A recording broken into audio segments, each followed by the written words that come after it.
Ngwatanĩro ya aruti a wĩra a mũingĩ KOTU na rũhonge rwa marĩhi ma thibitarĩ NHIF nĩ maiguanĩire atĩ NHIF nĩ gũkinyanĩria mogarũrũku nĩguo kũgacĩria motungata marĩa maheanaga kũrĩ mũingĩ.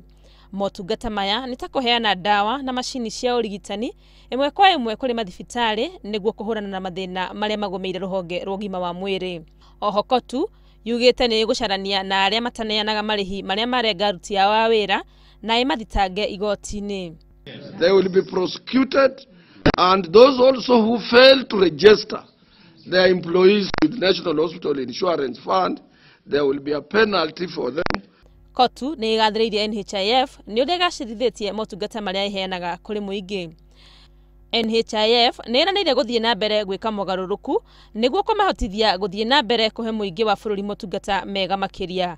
Ũiguanĩro ũyũ ũkinyanĩirio thutha wa gĩikaro gĩa thikũ 2 gatagatĩ ga KOTU na NHIF mwena wa Naivasha.